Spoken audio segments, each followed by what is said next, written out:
Welcome all to the Node. I am Mike, aka Veteran Crypto, and with me as always, Monday through Friday, 9 a.m. to 11 a.m. Pacific, is David. How's it going, brother?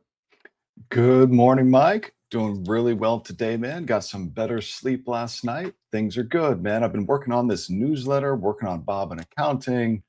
And dude, this stuff is complicated, man, but it's going to come together. It's going to come together. No doubt about it. Absolutely. I have total faith.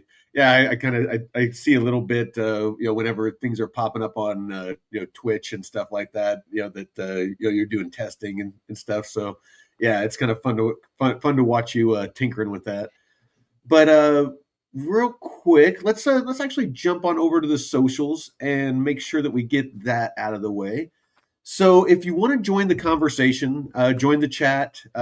Make sure that you don't miss any of our shows because we are a network. I'm working on, we changed the handle to the Node Network, but I'm trying to change the name of the channel to the Node Network because we are a network of channels.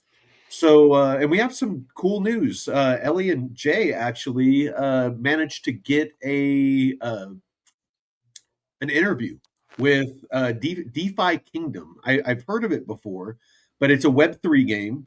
And it sounds like they're going to have somebody from the team on their show for their first interview. So kind of excited to see that. That's awesome. So yeah. So yeah, we keep growing. So if you're interested in our shows here, you have what you're watching now, the Node, Monday through Friday, 9 a.m. to 11 a.m. Pacific time.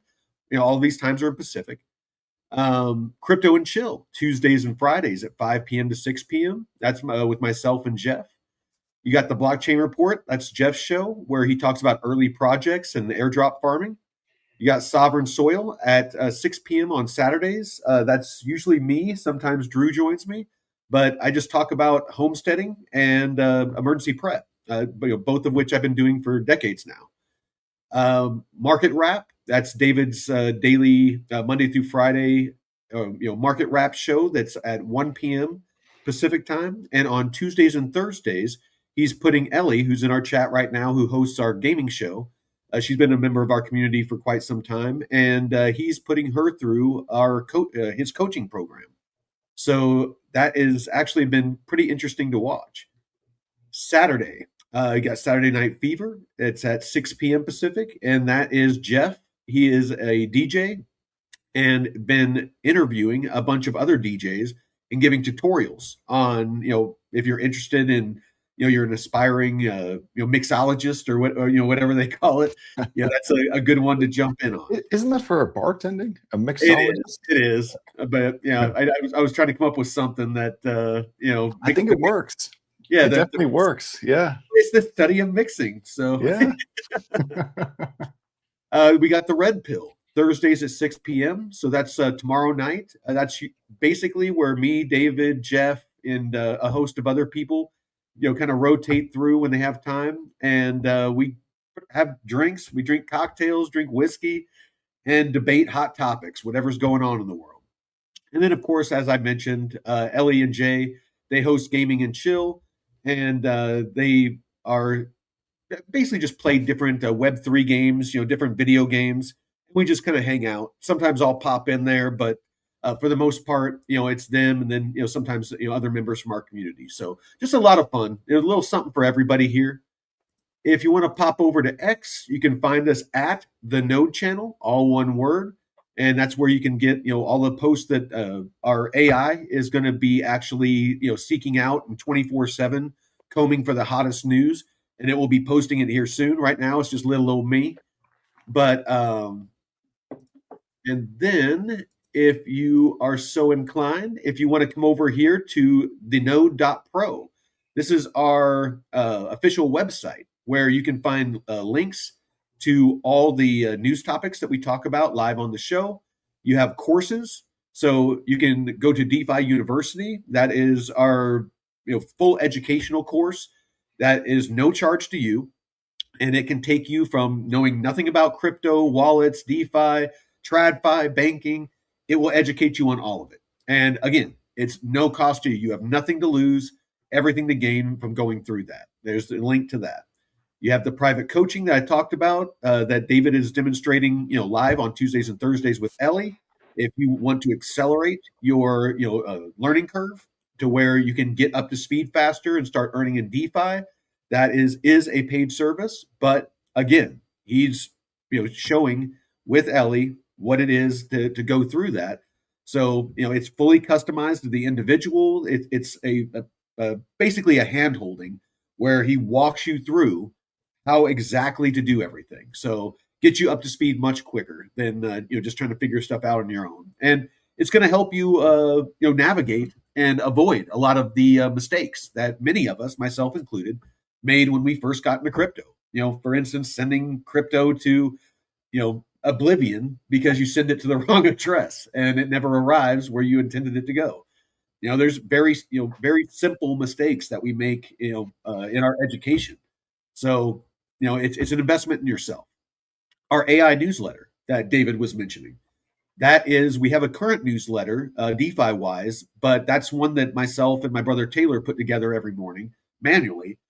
We've been working on an AI newsletter that you actually pick the assets. So instead of the one that we do now, where it's Bitcoin, Ethereum, all the usual suspects, you pick the assets that you're interested in: crypto, TradFi, the stocks, commodities, S&P 500, all of that, and you generate a newsletter. And the whole newsletter is based off the assets you choose: trading ranges, liquidity pool ranges, social media posts, news with links, all of it.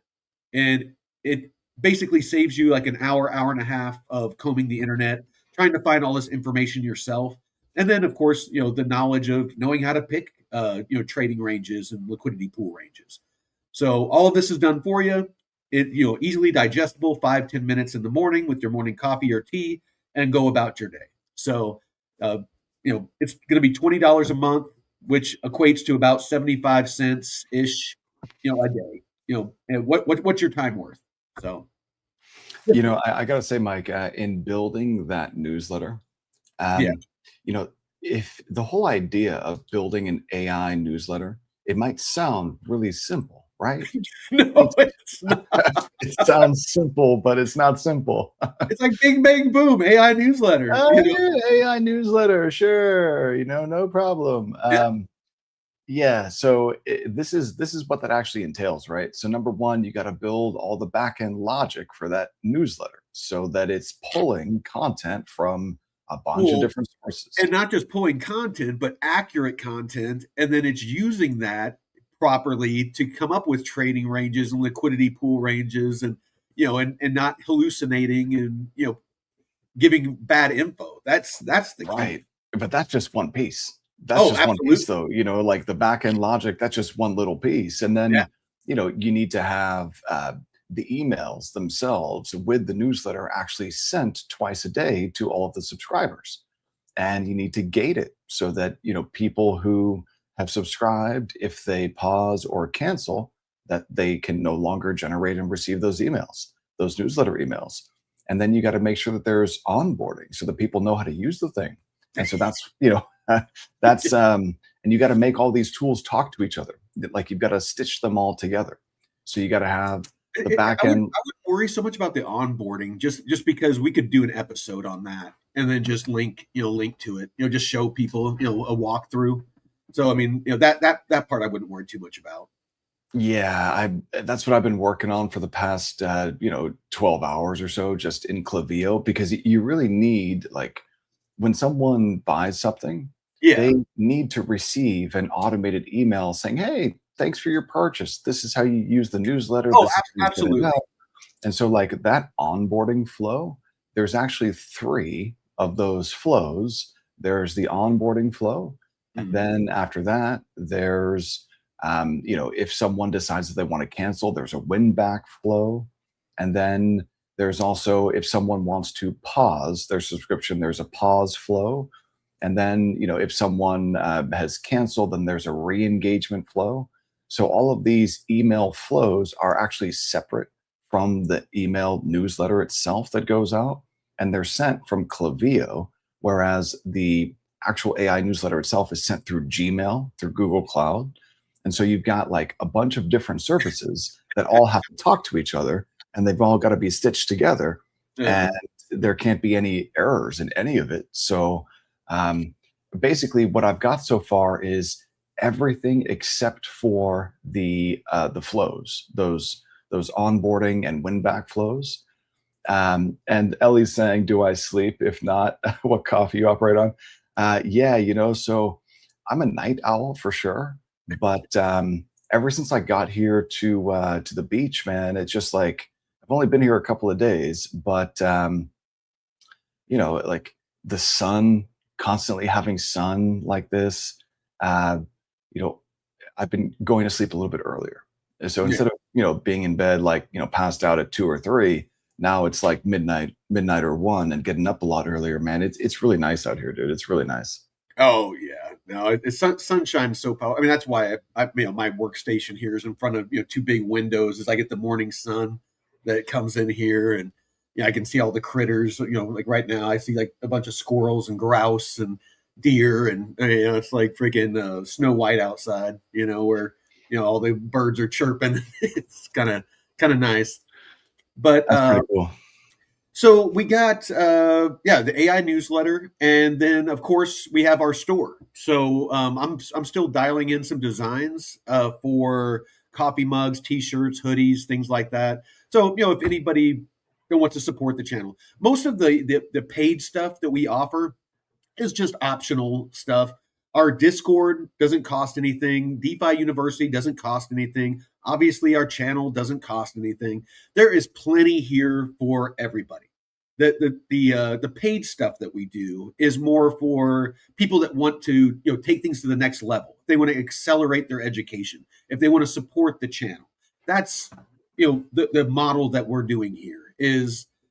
Again, we understand that not everybody has expendable income. Things are hard for people right now. So, that we're trying to build things out to more accurately represent that, because ultimately that's why we're here.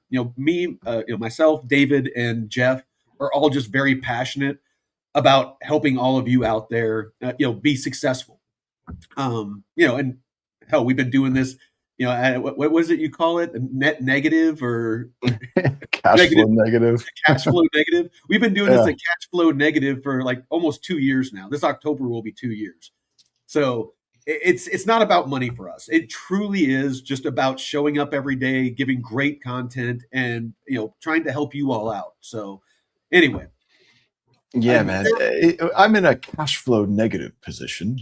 yes. It's kind of niche. It's a niche market. Not a lot of people fully understand how to navigate a cash flow negative position. Yeah, man. All right. So actually, you know what? I'm going to share my screen for this. All right. So just a couple of kind of hot hot off the press topics before we get into the meat and potatoes. So breaking: the White House says stablecoin yield won't hurt banks. The White House economists say rewards tied to stablecoins activity are unlikely to drain deposits or damage banks.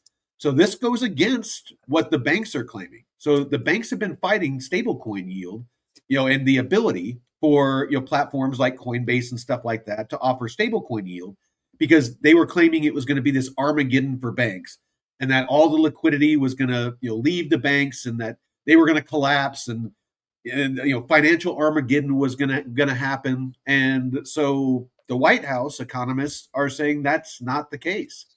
They said a new report says banning yield would boost lending by just 0.02%, mostly benefiting large banks, not community lenders. Economists say the benefits of a ban are simply implausible and would do very little to protect lending. This directly challenges claims from banking groups warning of up to 1.3 trillion in deposit losses if stablecoins are allowed to offer yield. Honestly, me and David have talked about this. And I'm going to kick it to you, David, here in a second. But if banks can't offer a superior product, banks need to go away. They've shown that they can't operate properly. They've gotten how many bailouts using our tax dollars, and we didn't get to charge them interest on it. They got interest-free loans from we the people to bail them out of bad business decisions, and in return, we get fees. We get 0.01% on our deposits, yield on our deposits. All while they're earning money off of our liquidity. So sorry, not sorry. I don't feel sorry for banks at all. They can Nope. pack sand as far as I'm concerned. I agree. I agree 100%. And, here's the thing, man. If we live in a capitalist society, well, then you should have competition. And these banks, they need competition because they suck. They're horrible. And the products that they offer, if they can't compete with a superior crypto DeFi product, then sorry, not sorry. That's just what it is. So these White House economists are arguing that these stablecoin reserves don't actually leave the financial system. So it's not like the financial system itself is in jeopardy, which is what the big banks themselves were claiming if stablecoins were able to pay yield to holders, because the deposits themselves don't leave the US dollar, treasury financial system. So the Genius Act requires that these stablecoins are backed one for one by treasuries or cash in an account somewhere. So that money remains in the broader banking and credit ecosystem. So essentially, if you move That's a valid point. And sorry, I cut you off. Could you Mhm. expound on Yeah, yeah. So, if you move $1,000 from your savings account or your checking account to buy a stable coin, that stable coin is the same exact thing, if not better, than the $1,000 in your savings account. So that $1,000 that you have in your savings account or your checking account that you use to buy a stable coin, that $1,000 when you buy the stable coin, it's reinvested by the issuer back into the treasury system. So it maintains the overall level of liquidity, and the entire idea that banks were going to see deposit flight is just nonsense. And if they were going to see deposit flight, sorry, hey, your products suck. So like we're going to go and we're going to use stables. it? Restructure your business model to compete. And if you can't, then you can go away and better products, better run companies can come up. And that, like you said, David, that's capitalism. That's true capitalism. Not this crony capitalism where these legacy systems are given preferential treatment because they're too big to fail. If they're too big to fail, then the system is not running healthy. It's not running properly. If there's Yeah. single points of failure like that, that's a huge red flag for me, and I want no part of it. Yeah, no, I agree. I agree, Mike. And here's the thing, man. And I was talking with Ellie about this yesterday. There's a core difference between if you hold $1,000 in a checking account and $1,000 in a stable coin in your self custody wallet. The difference is if you've got 1,000 USDC or USDT in your wallet, you actually own that. You have custody of that. Those USDC or USDT, that is a bearer asset. If you bear the asset, you own it. But if you've got $1,000 in a checking account or in a savings account, you don't own shit. Okay. You IOU have, that can be frozen, they can deny right. you access to it like they do on a regular basis. I don't know how many of you have gone in and asked for a decent, sum of money, 10,000, 20,000 or more dollars, from your bank account and have the teller, either tell you no or start asking you a bunch of questions on why you want it. Yeah, I've experienced that, and it's ridiculous. None of your business is my answer. It's my money. Right. You're exactly right, Mike. It is literally none of their business. And, I'm looking forward to the day when the on and off ramp part, that is no longer a thing, because Mhm. that continues to be kind of like the choke point. And I think that's probably why the Democrat administration under Biden, was so focused on, Operation Choke Point, Yep. because they wanted to kill crypto and DeFi. And, an easy way to do that is to restrict the ability for citizens to move money into crypto and out of crypto from fiat. So, still the on and off ramps, I think, remain a choke point. And, when that is completely removed, then I think we're going to see these stablecoin balances, like all the RWA stuff that we've been talking about, Mike, the 26 or so $billion in RWAs. I think that that's going to grow by an order of magnitude over the next 2 years. Yeah. No, and it's and a lot of that has to do with regulation because as we've talked about and pretty much everybody talks about is that's what a lot of these institutions are waiting for is the rules, and this I saw some news and based off of this, a lot of banks are starting to ramp up their crypto adoption, and they're building out of infrastructure on blockchain based technology. So we'll get into that here in a second. This is what I was telling you about yesterday when you and Ellie were live. That popped up. It says in just 1 week, the S&P 500 token DESPXA went from 22K to over $1 million in daily volumes. So this is tokenized S&P 500 that went live on Aerodrome. There's a liquidity pool in there now. The USDC DESPXA pair, I do believe. But this is what allows swaps.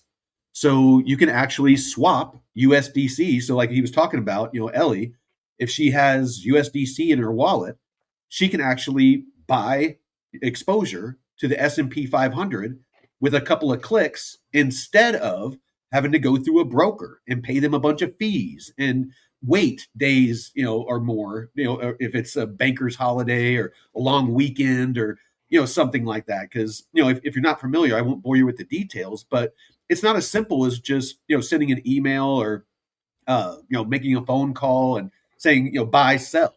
They have to put an order in, and they usually batch them, and it takes days or or longer for them to process that. So this allows near instantaneous access to the S&P 500, other stocks, commodities. There's tokenized gold, there's tokenized oil. This is what me and David are so excited about in DeFi is that the tokenization of real world assets. It's like putting freaking KY on train rails that are going downhill, and the train is full of your liquidity. It's just going to make it move at lightning speed. Mike, you talk about KY jelly and liquidity again, man. What are you talking about? Liquidity.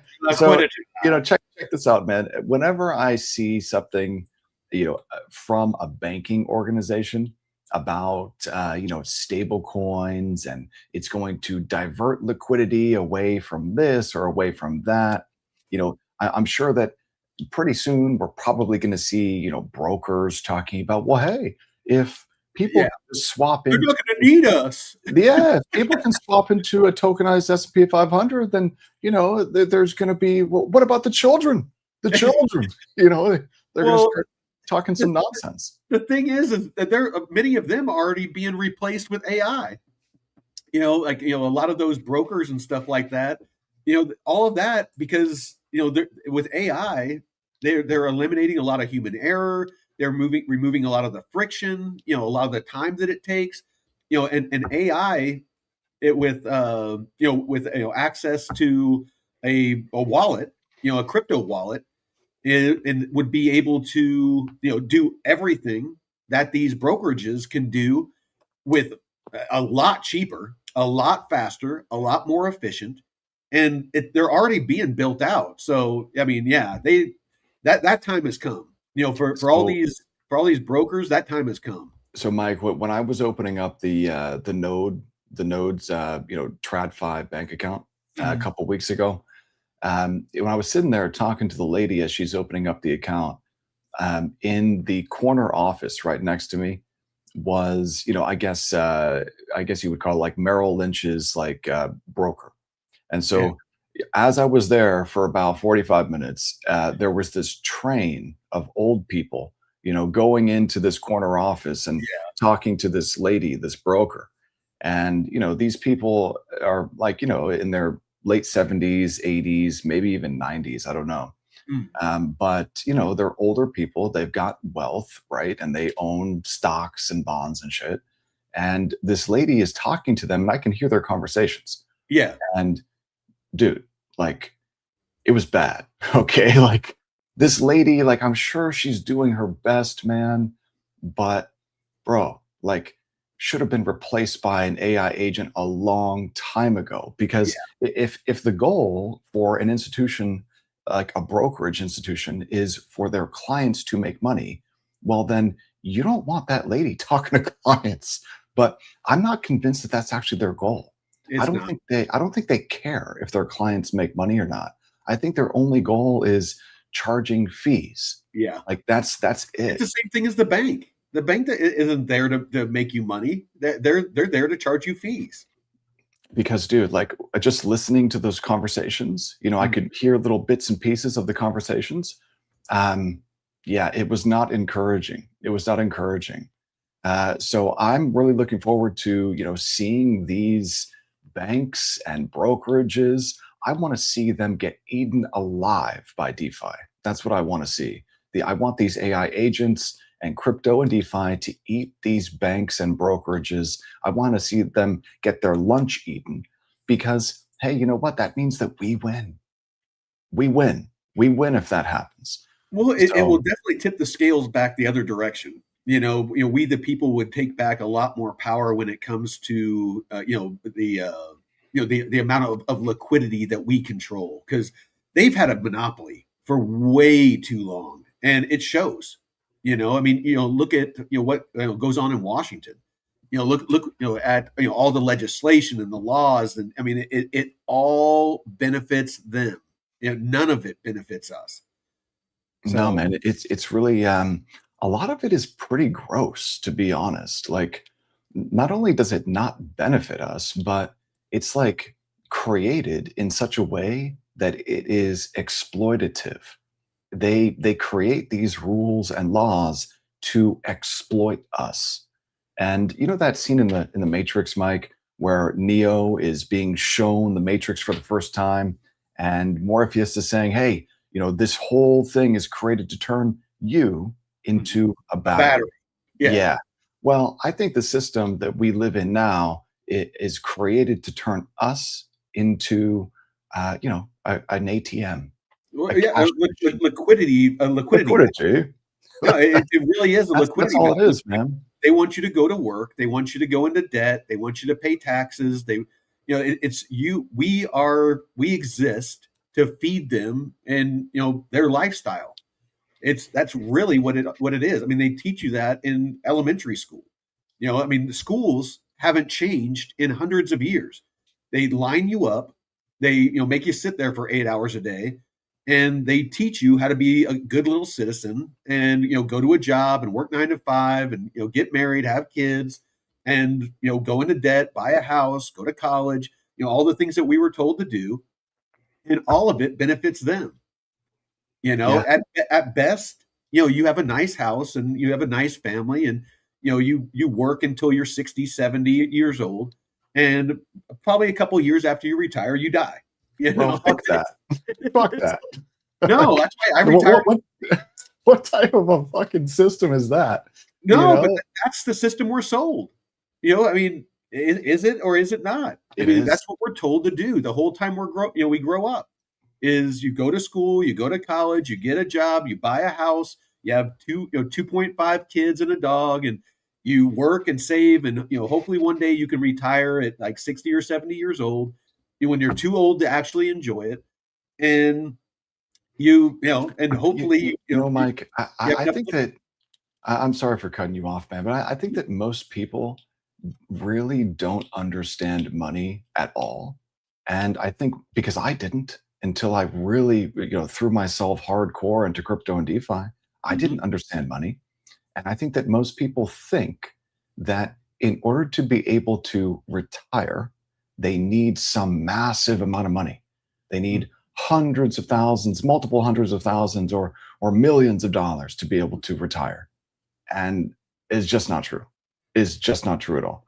It just depends on what lifestyle you want and what you do with it. How you invest it, and right. That's the thing. Yeah. Yeah. So this is something that popped on my radar that I thought was interesting, and please do your own research, fact check this, but this is basically the top 10 ecosystems of capital raised in the first quarter of 2026.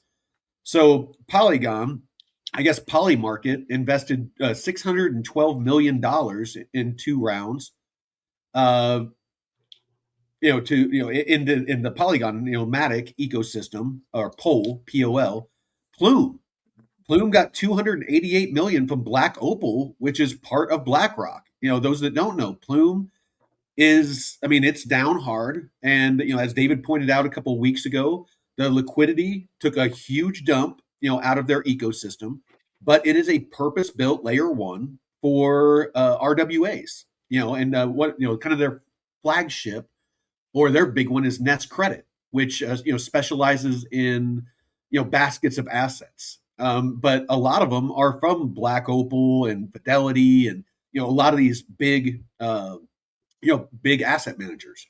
So huge investment there. Ethereum got 165 million from Proppy. Those that don't know, Proppy is a tokenization play for real estate, where you can invest in fractional real estate, and you can tokenize real estate that you own, things like that. So this is one that I've been keeping an eye on, and they have a token. I haven't done a ton of research on it. Maybe I'll have to dive into that.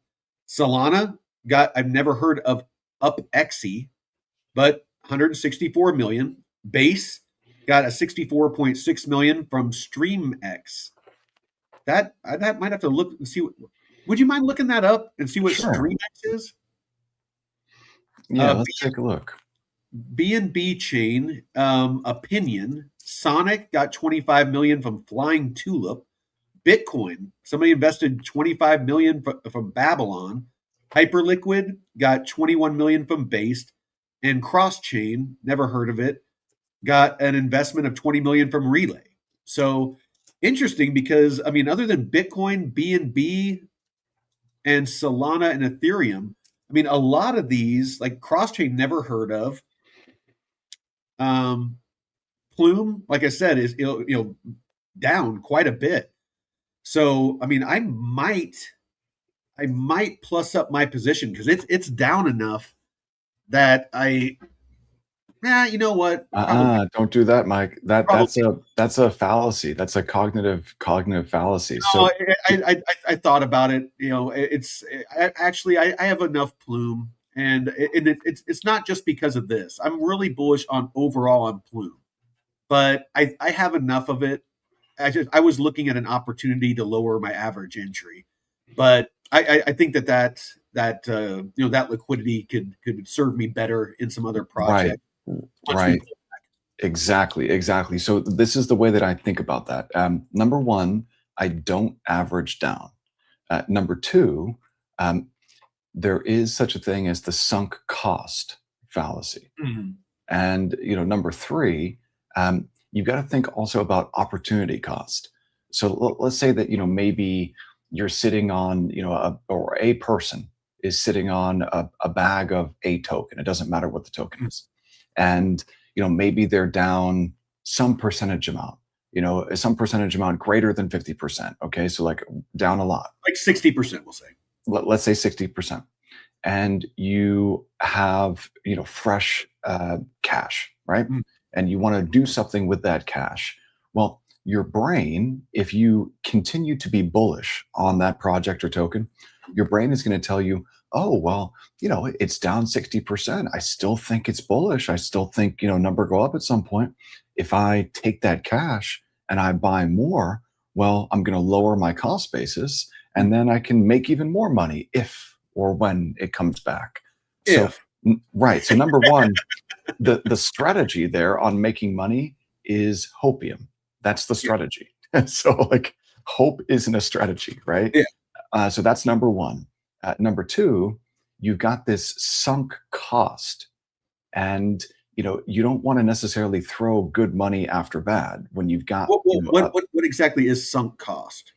yeah. So here, let me see if I can just pull this up. It's like the gambler's fallacy, sunk cost fallacy. You see, there are all of these like psychological traps that we fall into, Oh, even absolutely. if you know about the psychological traps. Yeah, So it happens to me. it happens to everyone. It Yeah. happens to everyone. Like the only way that I avoid falling into these things is by like, years and years of dedicated research and building a system for myself that allows me to trade without acting on emotion. Well, And that a is lot of it really is hard, man. education, because I'm one of the least emotional people when it comes to investing, out there. But it's a lot of it's education because in my mind, early on in my crypto investing, it made sense to me, because of my ignorance. I was like, oh, okay, well, if this is a good project and it's down 60%, and I average in, that lowers my average entry. So when price goes back up, just simple math, if it goes back up, then I'm in a better position to make more profit because I I, I bought at a discount. It's like buying a car that's worth $20,000. If you can get a hold of it at for 15, then you have a bill, and you can sell it for 25 instead of only making $5,000 profit. Now you're making $10,000 profit. yeah, but not if the car has a broken engine. No, Like absolutely. But early on in my investing, that's the way my mind was working is if I can get hold of a car that's worth 25 grand that they're wanting to sell for 20 grand, but I can get them down to 15 grand, then I just doubled my profit, So the math so wise, it makes sense, but there's a lot of other factors in there. And that's where education comes in.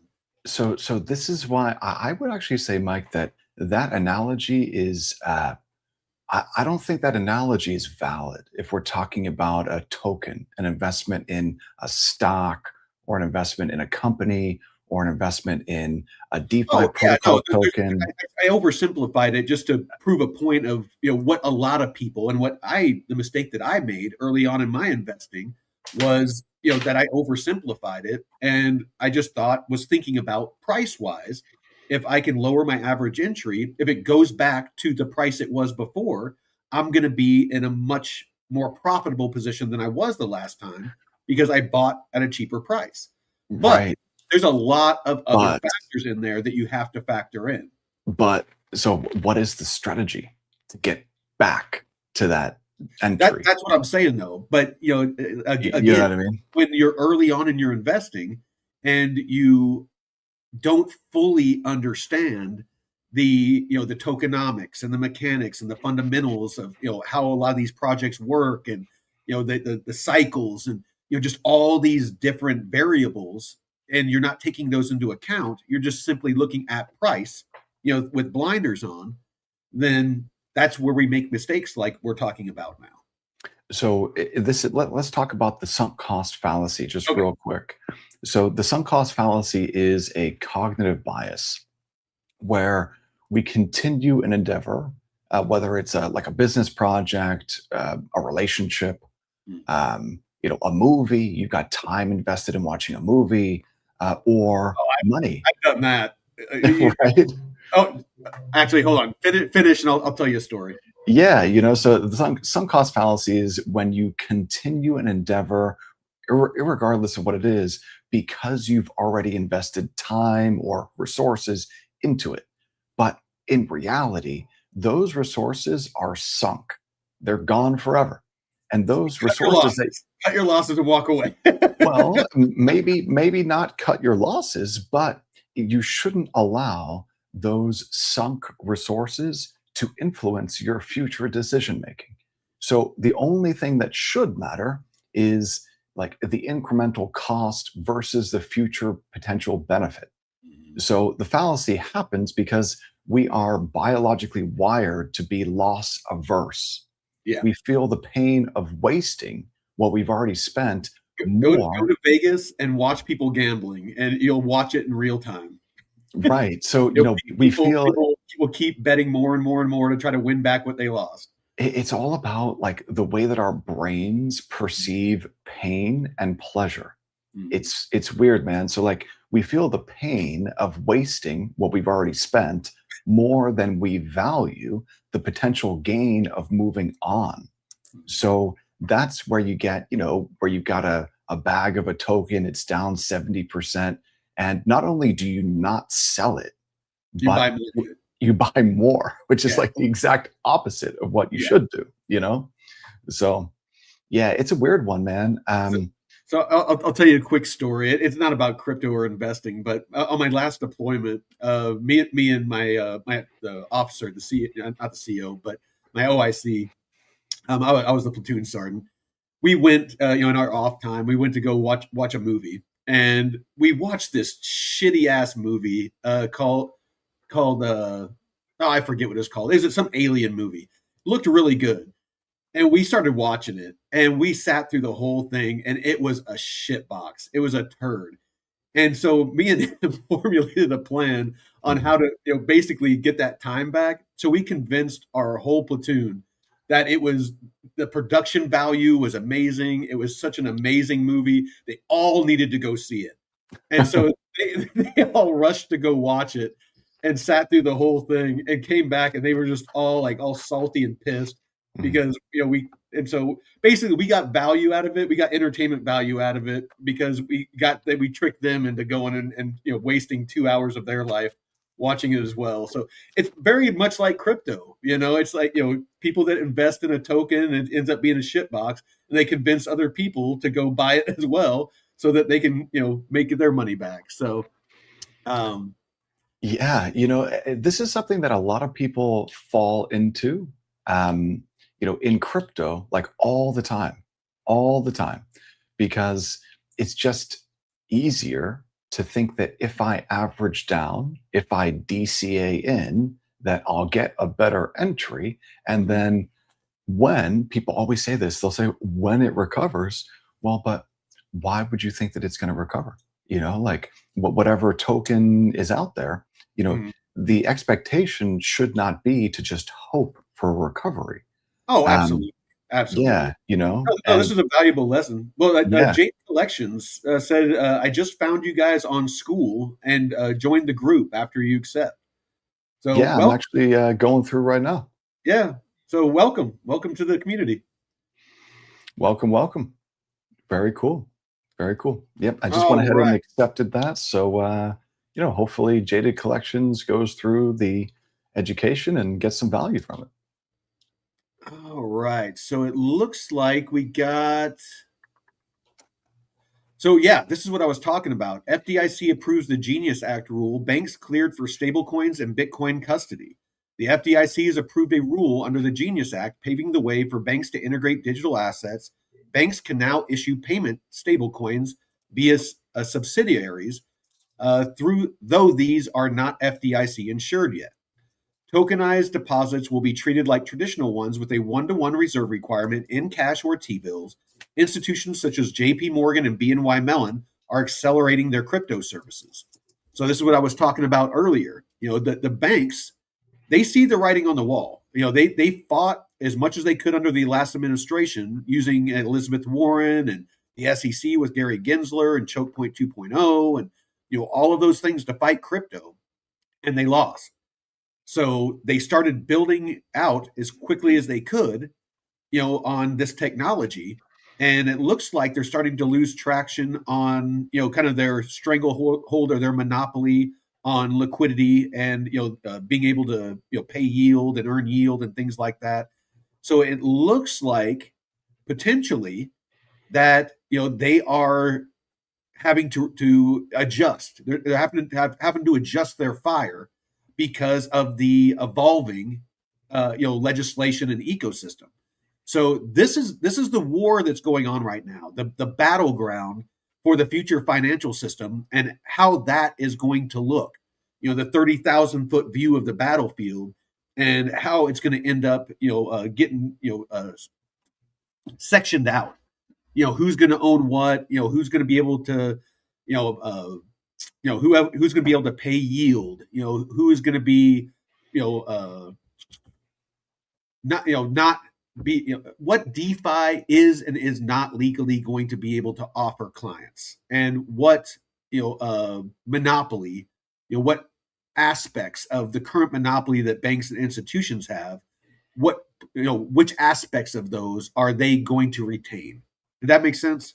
Yeah, it makes a lot of sense. And, but here's the thing for me, this stuff is completely arbitrary. Like it's just Mhm. made up, and the thing for me about crypto and DeFi is that code is law, number one.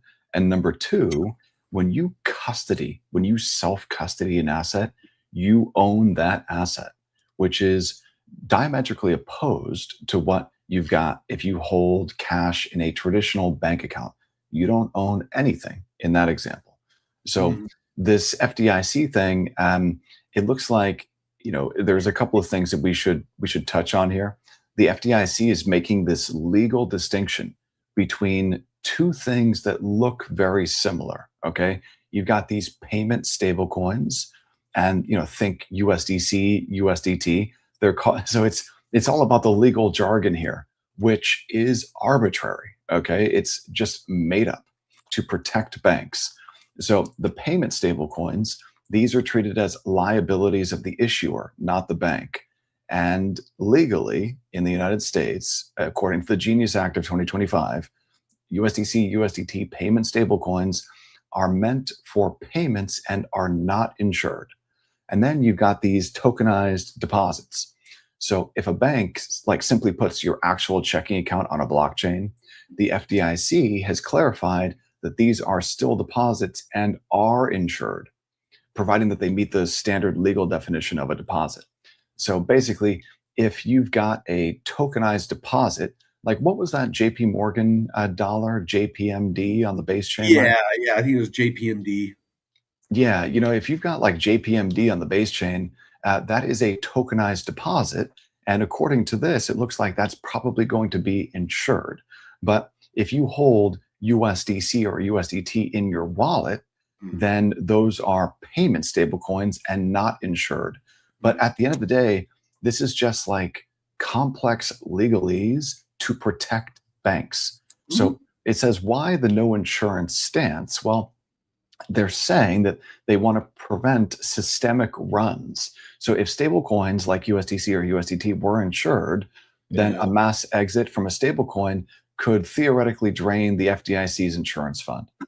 Um, you know, I think that's nonsense too, because remember, the US dollar is a meme coin. Okay. It's a Yeah. fiat meme coin with an unlimited supply.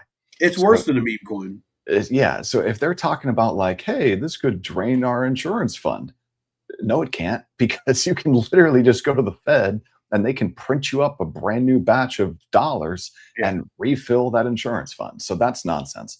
The Genius Act Oh, look, mandate they says, do that shit all the time.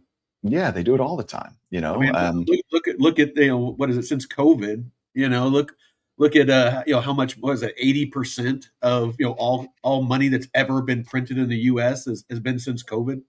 yeah, the real thing that we're never going to recover from COVID wasn't just the forced shots or and all the millions of people that those killed. It wasn't just the forced masking of children and slowing down their development curve. The real thing that we're never going to be able to recover from is the damage that they did, that Fed Chair Powell and the Biden regime did to the dollar and the Treasury system by printing $4 trillion in 18 months, forcing everyone to stay home, and then handing out checks. Because that price, that absolute asset price inflation, is never going to go back to where it was. And so that means that literally anyone who doesn't own assets is screwed, because it's almost impossible now to get ahead. If everything is doubly as expensive, not because I don't know those any. I don't know anybody that's making twice as much, got a raise, to twice, what they were making before. If you were making a no. hundred grand, years ago, are you making 200 grand now? No. Well, no, but it's worse than that though, because as your wages basically stagnated, Mhm. the denominator, that US dollar denominator, Yeah. got cut in half. Yeah, exactly. So, That's my so point. yeah, If your the spending power of what you're making buys half as much, you either need to make twice as much to counteract that, So if you were making $100,000 and you could buy $100,000 worth of stuff, now that only buys $50,000 worth of stuff. So now you have to make $200,000 just so that you can afford or buy the same $100,000 worth of stuff that you used to. So it's I mean it's simple math, and it's in what David's saying in very simple terms is if you don't have assets that are appreciating in value to counteract that inflation, because I don't believe the numbers the government tell us, but if you're not invested in vehicles that are going to earn you yield to outpace that, you're falling behind. I mean, almost daily. It's like that debt clock just ticking.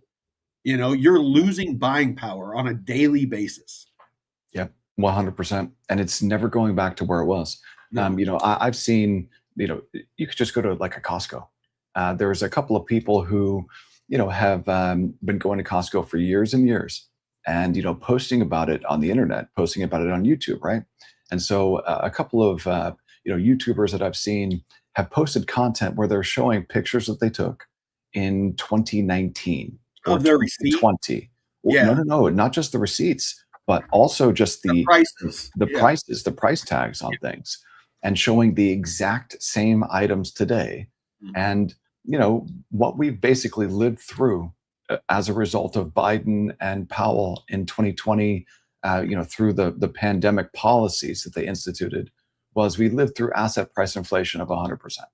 Yeah. Like that's basically what we lived through. Was everything doubled in dollar terms, but your wages didn't double. So, that was a tax. That's what that was.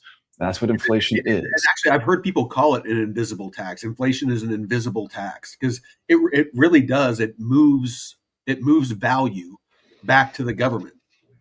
And the only way to escape that tax is you need your dollars to be working for you by not being in dollars.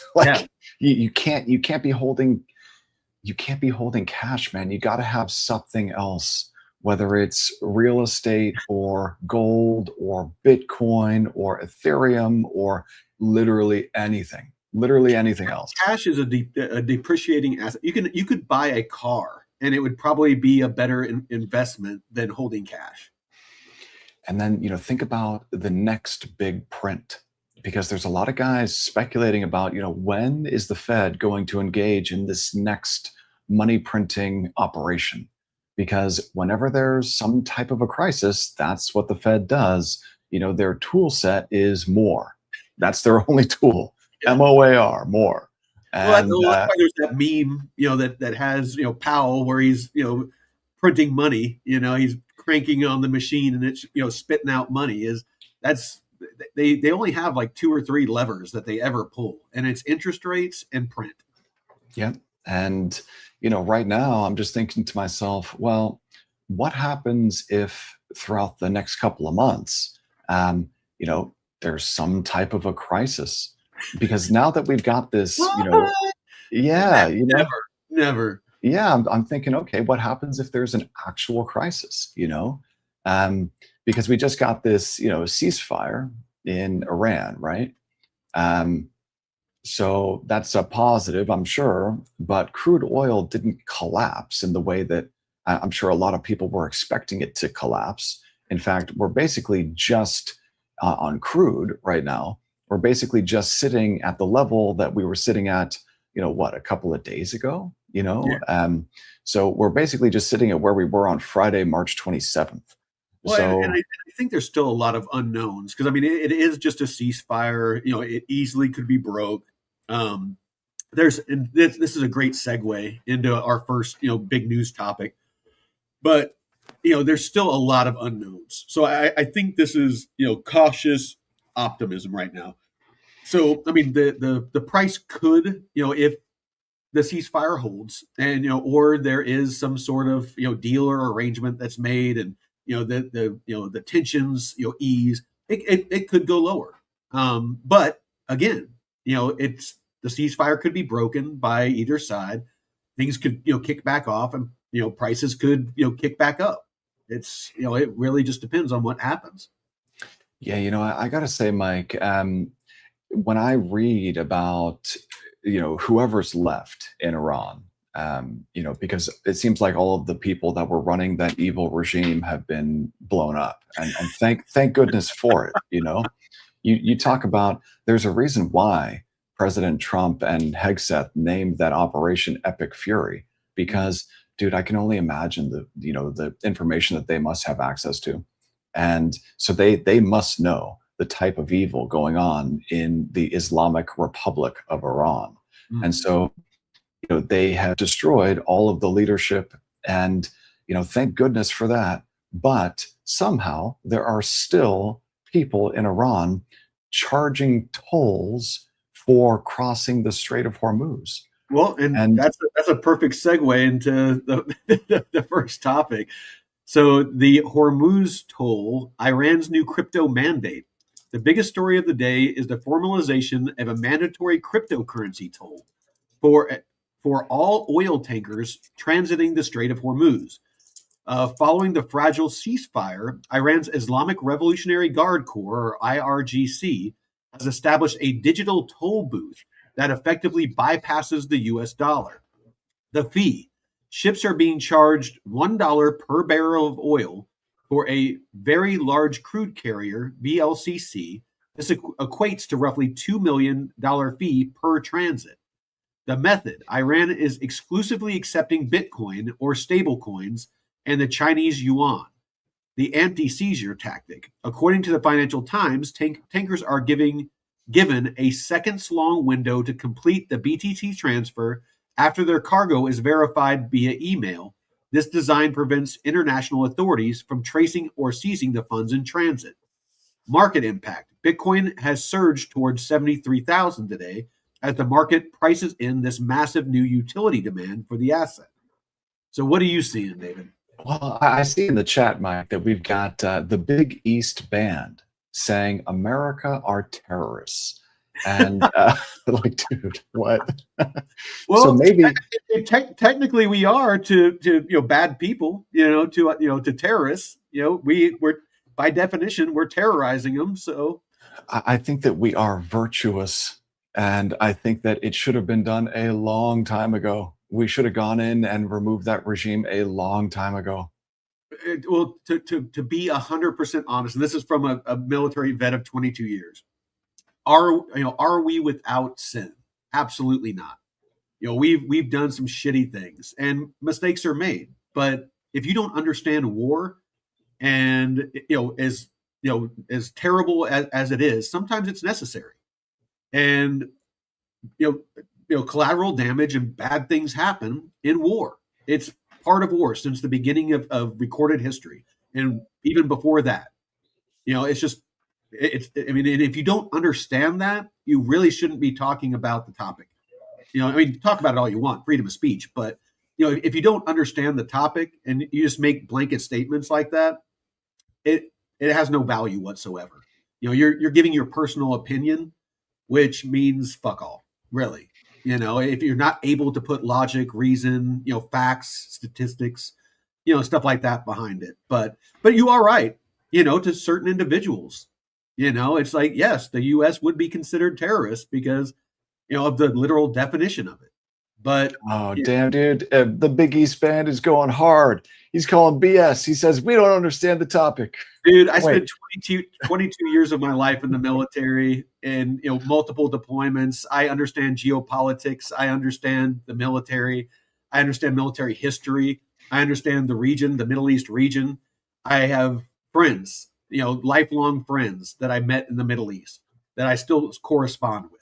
I guarantee you, I don't guarantee you. 99% chance I understand it more deeply than you. So we'll just move on. I think maybe, Mike, we need to go back to the Leering Center and leer some more. I need to leer some more about where I spent the majority of my adult life. But yeah, apparently you do. We'll move on. I don't want to get bogged down. I want to talk about this Hormuz toll, though, because here's the thing, man. Like, we need, in order for the price of oil to come down, then number one, you can't see any more of those Iranian, suicide drones flying into Uh, this hour of Power the of node sponsored by the lyrics that are.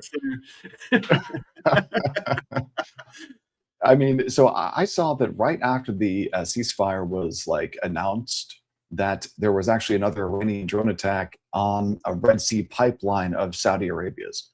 So you can't have that. Okay, number one. Number two, for the price of crude to come down, all of those producers that are unable to export through the Strait of Hormuz, they need to be able to export through the Strait and not be charged some extortion, which is essentially what this is. This is extortion. And I would expect nothing less from the Islamic regime of Iran than to extort oil producers for moving their crude through the Strait of Hormuz. So this is the toll, okay? And this is why crude won't collapse in price back down to $50 a barrel, because as long as there are crazy people trying to extort oil tankers for going through the Strait of Hormuz, then you're not going to see crude oil collapse. So, the scope here, they're applying this to loaded oil tankers. And they have to think about how ridiculous this is. They must email their cargo manifests, vessel ownership records, and destination data to an IRGC like person before they can enter the strait. Okay, and so then they get a friendliness ranking between 1 and 5 to determine how long the vetting process takes. And so, imagine if you're the guy receiving emails, you're the IRGC guy receiving emails from these like tanker companies saying, hey, I've got this tanker with this crude under this flag, and I want to pass the strait. I don't think it's probably a good idea for them to be, if you're IRGC and you want to avoid getting blown up, well, receiving emails probably going to dox your location and identity. Like, the resources that the United States military and the Mossad in Israel have to find out who the hell someone is if they're receiving emails. Dude, I think it's probably just a matter of time until we see like pinpoint strikes on like the extortionists trying to, extort money from these oil tankers. So, I mean, how long is this going to last?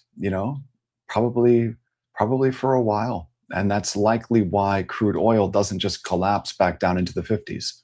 So again, and that's what I mean is there's so many unknowns, as of right now. And I think until those unknowns are known, we're not going to see that, retrace back to, where we were before as far as the price of oil.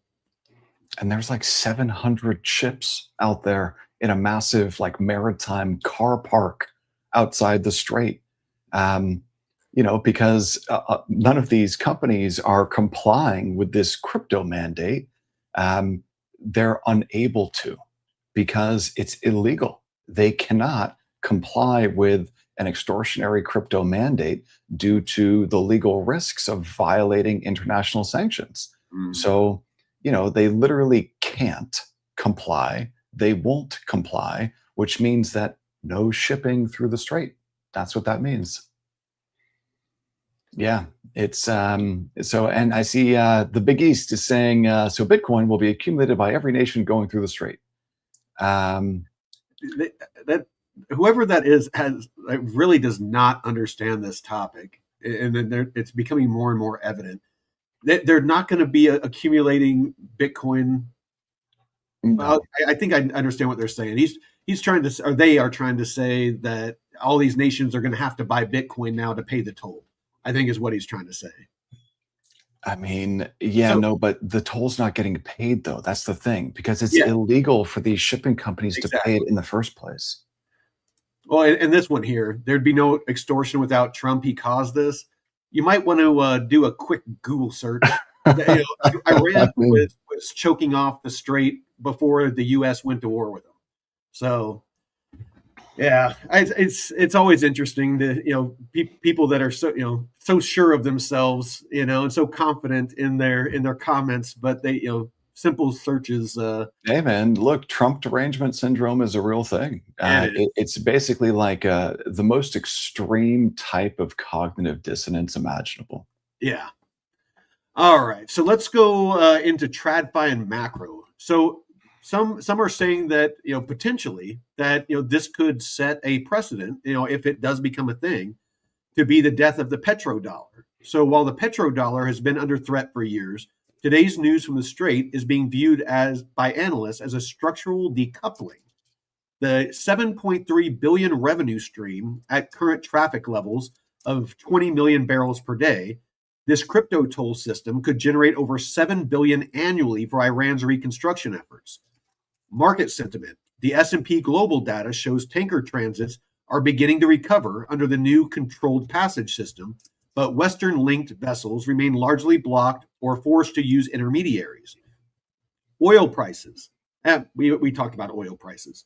So, I mean, do you think that that's even, like possible or a thing that, Bitcoin becomes the new medium of exchange for oil? I hope so. I mean, look, I would love to see everything priced in Satoshis rather than in dollars. Because, I mean, look, man, like when you own Bitcoin, when you own Satoshis, when you own BTC, you are essentially opting out. That's basically what it is. And you can't censor a private key. That's the important thing here.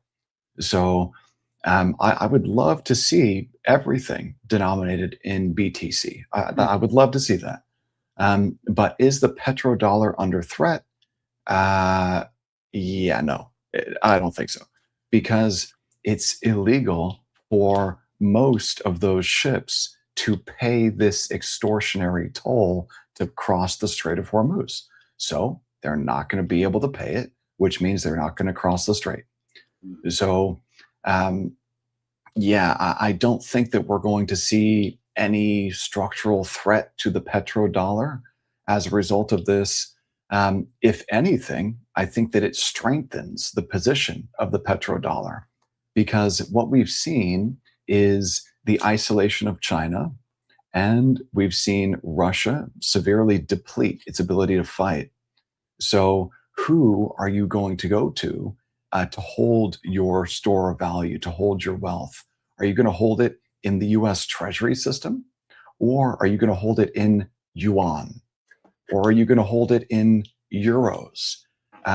Well, I think that you're definitely going to hold it in dollars. Or if you want to opt out, you're going to hold your wealth in Bitcoin or maybe in Ethereum, but certainly not in yuan or in euros. So, yeah, I really do think here, Mike, that if anything, this could be a net positive for the petrodollar. Yeah, no, absolutely. I was laughing. Jeff said that the Big East would love the red pill show, and YouTube isn't letting me send it, but it says, yeah, that their head would explode if they listened to the red pill. If what we were saying about all this was offending them. Well, so here one last thing about that though, Mike. So here's the thing: when someone is suffering from like real severe cognitive dissonance, the mm, funny thing about that is, irregardless of how many facts you present them with, okay, it doesn't matter, because if you give them evidence that runs contrary to their deeply held belief, irregardless of how diluted their belief is, if you present them with objective evidence saying, "Hey, look, I mean, what you think is incorrect," you know what it does? It actually makes them believe their delusion even more strongly. I It's don't such a even weird bother. I thing. used I used to try to get in debates, on social media all the time with people, and I would go and do a bunch of research and cite my sources and give them data, and I'd get a meme. They like give a meme back because they have nothing, and an exercise in futility. It's basically I'll present facts, and like I said, that's why I mentioned do a Google search. You can see Iran was closing the strait before the U.S. went to war with them. That's why we went to war with them, is because Yeah, they were being terrorists, like they always do. yeah, Iran is like one of the top, if not the top, sponsors of terror around the world. yeah. So And have been for decades. yeah, and Decades. and can you? is some of that the U.S.'s fault? Absolutely. We No, interfered. Well, no, it's we not. we interfered in Iran back in the 70s and helped the Shah get into power, or basically upend the power structure there, and tried to put our puppet in place, and then that puppet turned against us. So I mean that's what happened, and that's we kind of created the monster. I mean it's the same thing with the Taliban. The CIA and special operations went in during the 80s when they were fighting the Russians, and we taught them, asymmetrical warfare, guerrilla warfare tactics, improvised explosives, all that stuff that they used against us in this war we just got done fighting with them. We created that monster. So that's what I'm talking about. The U.S. isn't without fault, but we're far from terrorists. Yeah. So Yeah. anyway, No, I see what your point is. yeah. I get it. Mhm.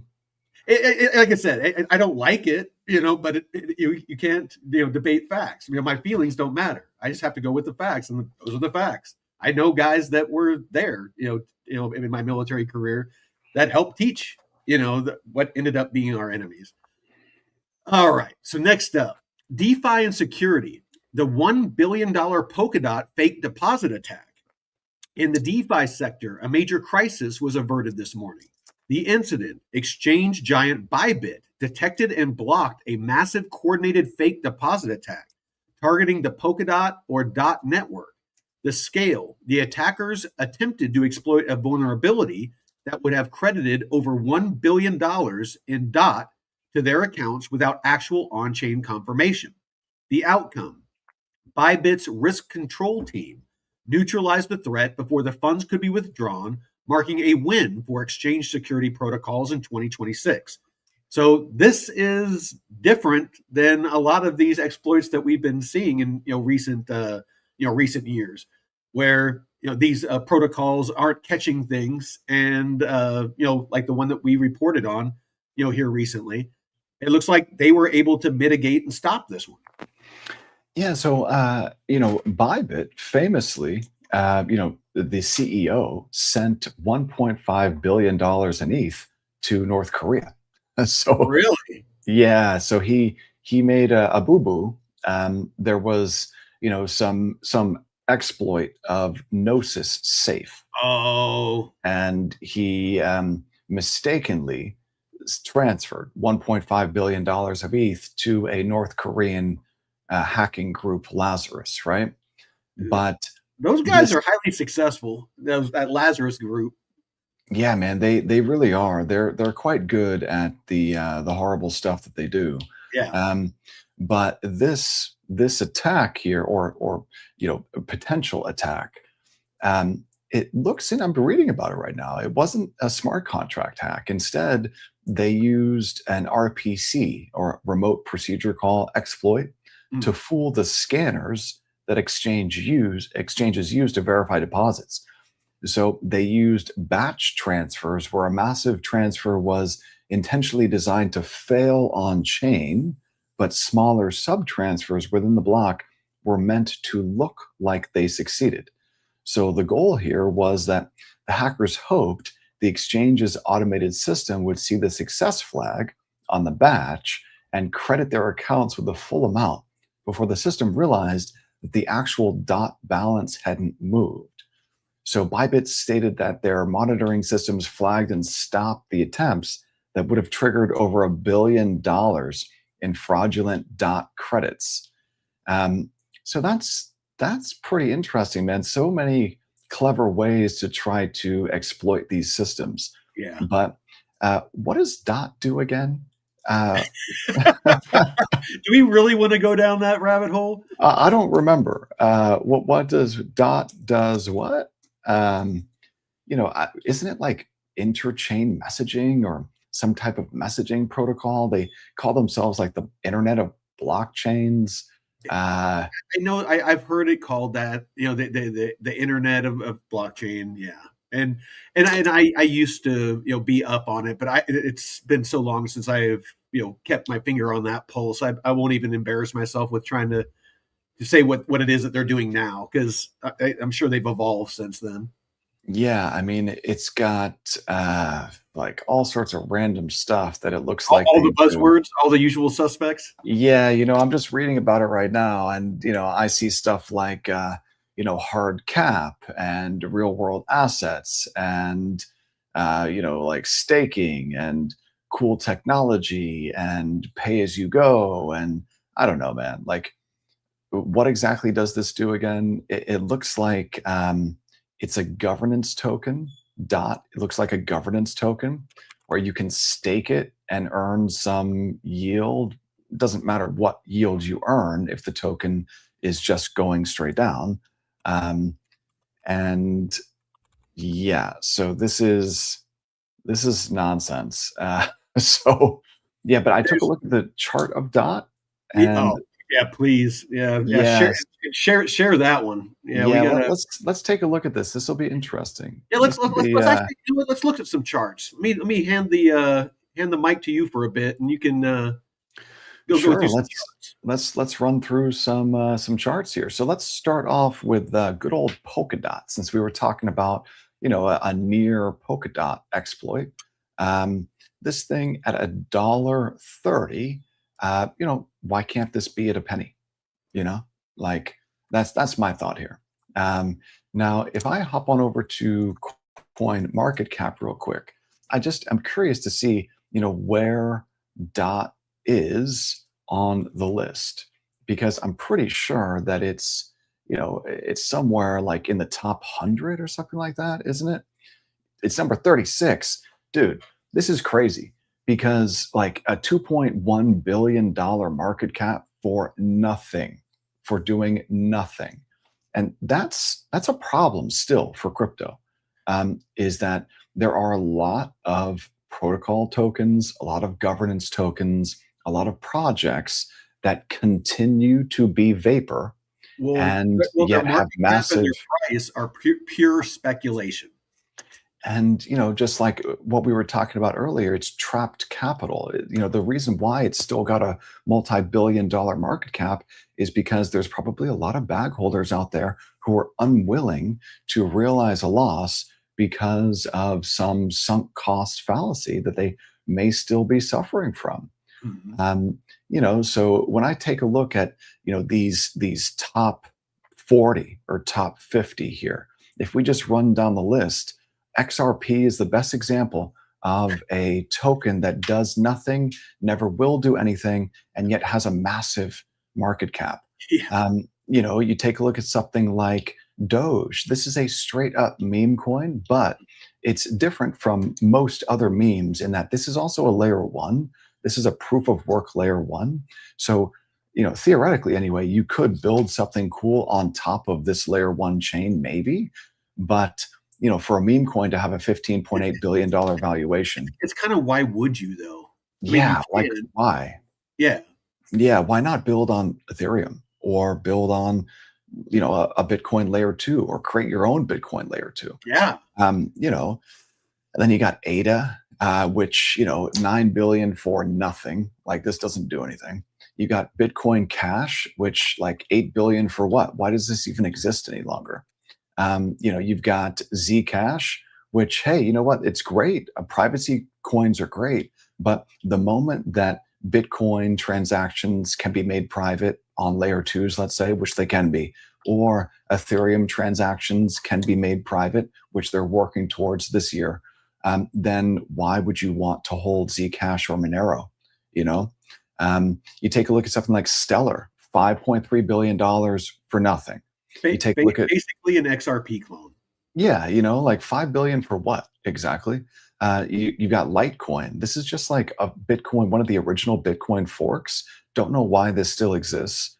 Hedera H bar, another nonsense chain, nonsense coin. Don't even know what this does really.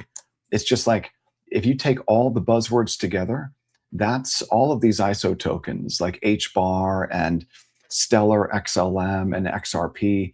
All they are is really clever marketing that exploits inexperienced crypto investors inability to identify a scam. So and then you take a look at something like Shiba Inu. This is a straight up meme. Yeah. No utility, no value here. 3.5 billion. A lot of people are going to get hurt if we get an alt-mageddon this year, as I'm, prognosticating. Meme core, dude, this is number 29. What is this? Meme core? Yeah. And then you go down the list here, you've got Kronos, CRO. So this is like, crypto.com's Yeah. chain token, right? Yeah. Why? Why? For what? Yeah. Nonsense. Mantle, MNT, isn't this just like a protocol coin? So $2.2 billion, and this one was up at like $2 and It, change just a couple of months ago. it's actually used quite a bit in different by different DeFi protocols. It's um yeah, I mean that's the kind of the long and the short that I know about it. I've never been really that bullish on it. There's nothing that stands out to me that makes it superior to some of the other projects that I have my eye on. Yeah, and then we were just dumping on Dot, and for good reason. Yeah, 2 billion for nothing. You go down the list here. We got Near Protocol. People like to refer to this one as an AI chain, but I can't tell why they do that. I think the yeah, only reason is because, like, the founder or one of the founders is a really well-known AI researcher. But aside from that, like, why? Um, and then you got Aster. Like, dude, this is just a Binance scam coin. well, and last I looked, they could have changed. I doubt it did, but it was like 90 or 95% of the tokens are held by like the top 5 wallets. So if it's basically Binance and all their buddies. If at any point they decide that they want to take their liquidity and run, that the liquidity is going to go, the TVL is going to go to zero on that, and you're just going to be left holding worthless tokens. Yeah, No, don't walk. I would run from that one. I've me never too. bought that. If you're interested in that narrative, hype is a much better investment. Oh, not even close. There's Yeah, no comparison to be yeah, made. Yeah, Hype is the real legit token, yeah. legit protocol. Aster is the Chinese scam. So here's Pepe. Look, as much as I love the Pepe memes, this is a $1.5 billion nothing burger. Yeah. You got Aave. Aave, I am not convinced that their V4 upgrade, quote unquote, upgrade is, there's they've been facing a lot of challenges over the last couple of months. But it's an upgrade with 2Ds for a double dose. I mean, so like they're basically migrating to the type of model that their competitors migrated Moving away from. away from. Yeah, which is weird. And then they lost basically all of their team. So Well, like, they lost the dev team for V3. We just yesterday reported on how they lost the security team for all intents and purposes. And so there's a huge vacuum right now. yeah, And I dare say that the liquidity, in my limited understanding, is potentially at risk, because with that not mind share, with that that core team, their security experts and their dev teams that have exited stage left, they now have to bring in fresh teams and get them up to speed, all while maintaining, because Ave's still live, all while maintaining and fighting off all of this, these armies of hackers that are trying to find exploits. So, me personally, I mean, I hope that people take this for what it is. I'm not just trying to fud the project. Ave's historically been a great protocol. I know David has used it extensively, and most people do. It's the biggest borrowing and lending protocol out there, but that doesn't mean that it's above crashing. The token price or the platform itself. So yeah, if so you just want be to take that careful. risk, yeah. I mean, are you willing to take that risk? I know David. I'm not sure if he did, but he was talking about he was going to at least for a minute until things the dust settles and they kind of get their ducks in a row, that he was going to remove his liquidity from it.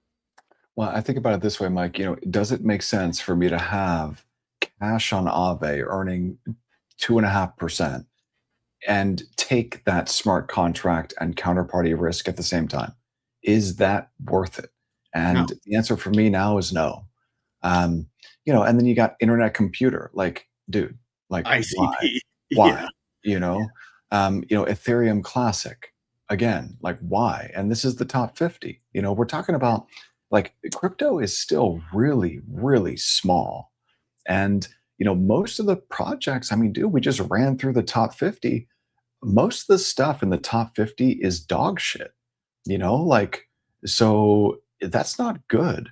And so that's why I think to myself, hey, maybe this year, if I just go ahead and take a look real quick at something like, Total 3, this is the altcoin market cap. If I take a look at this, I think to myself, well, this looks like a really well-defined bear flag. And if we push a little bit higher, that's what the bear flag needs to start to confirm. You need to get that push up and then it rolls over. I'm watching this 200-week moving average here for Total 3, but my target for Total 3 this year is the August 2024 lows.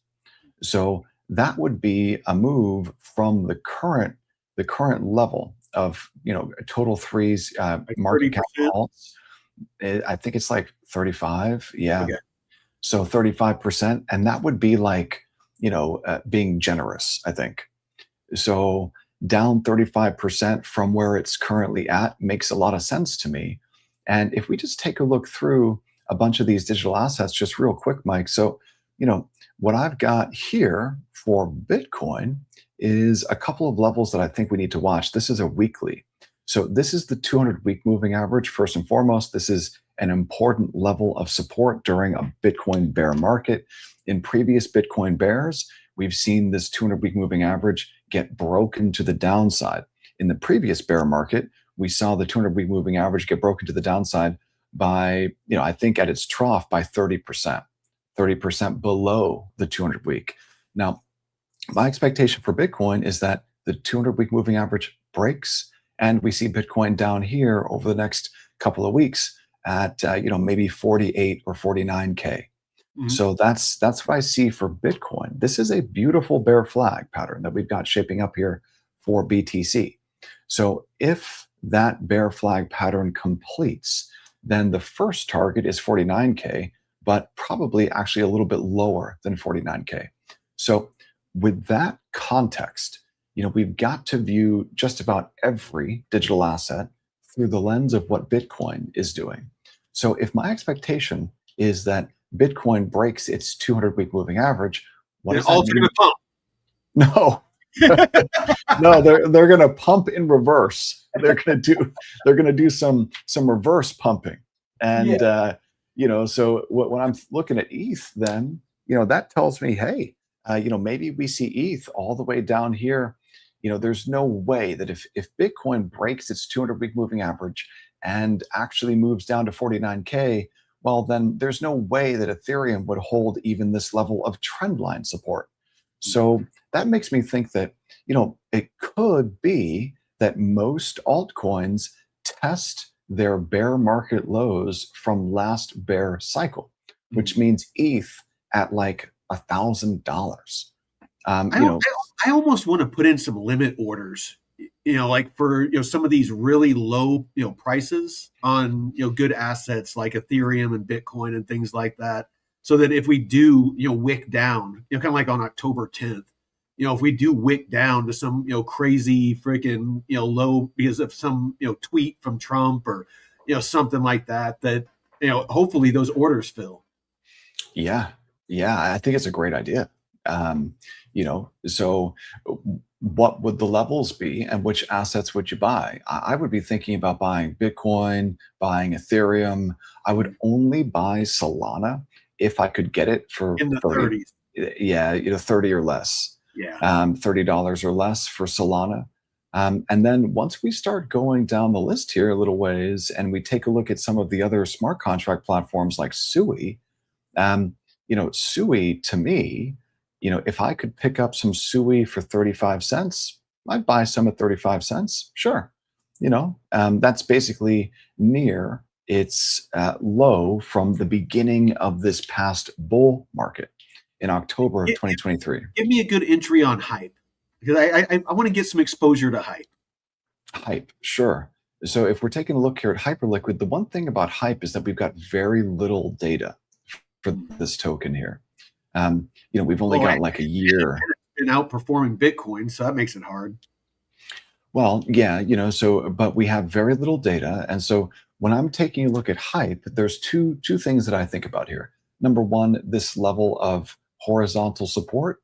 Mhm. And, let me go ahead and remove this drawn object and let's just throw down another horizontal.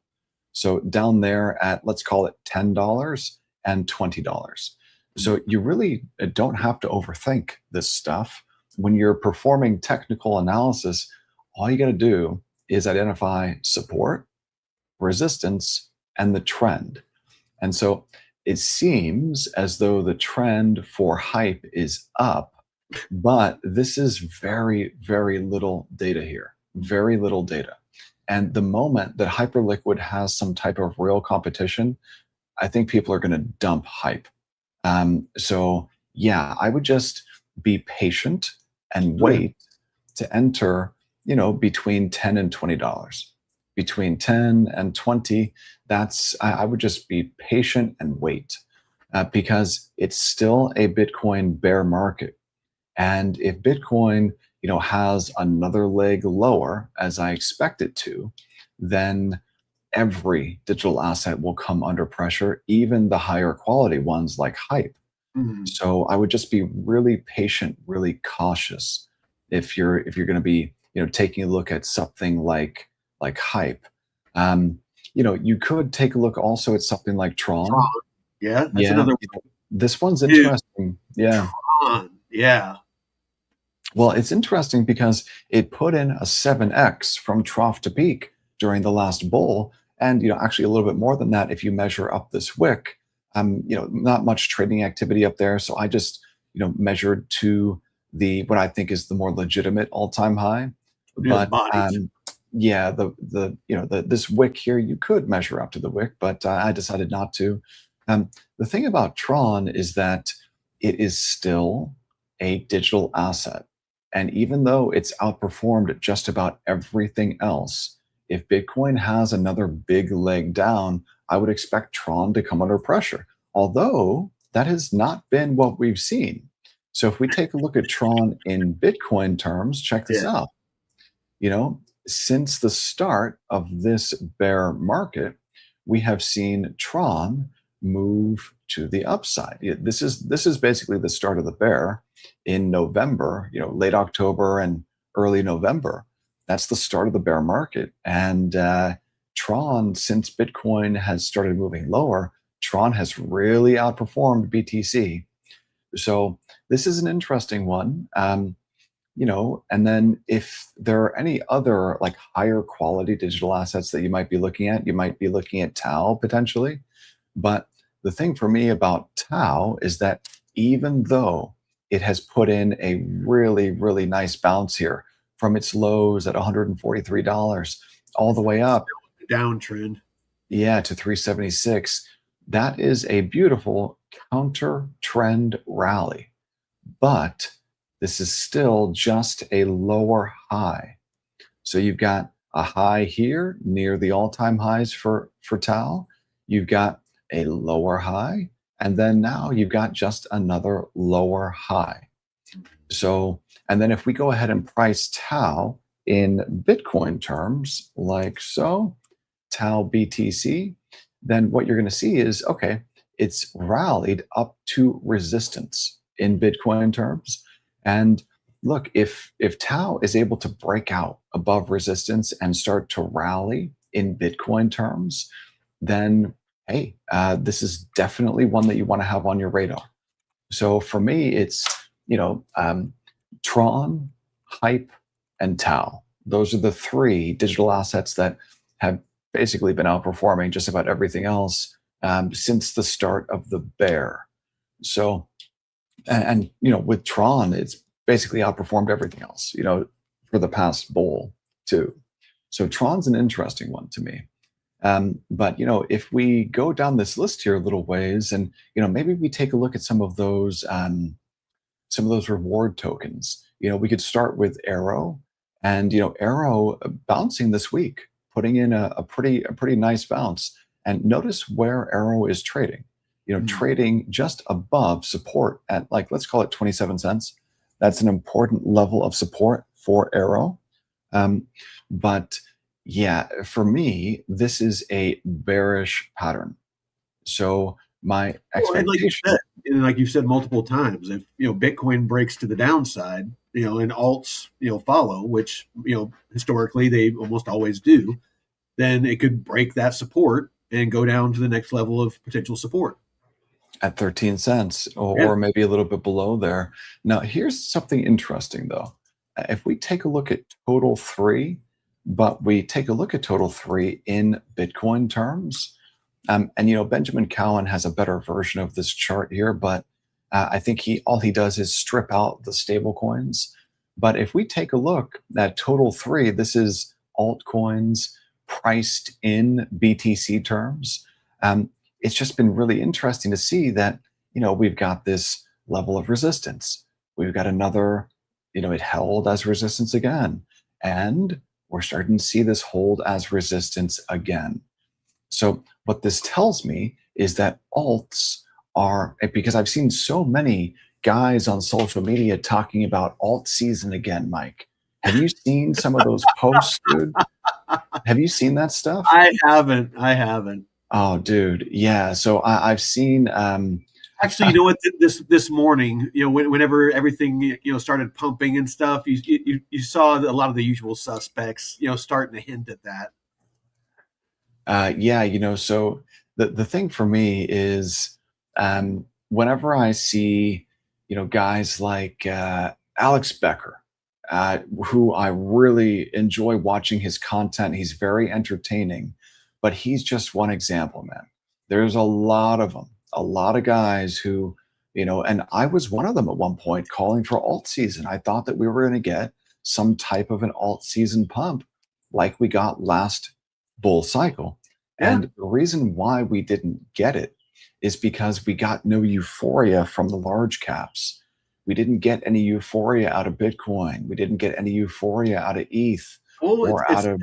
as soon as all that started getting any kind of traction, that's when Trump's meme coin came out and sucked billions of dollars of liquidity out of the markets. You had almost it was like a 1-2 punch. Not long after that, you had October 10th that sucked the air out of the room.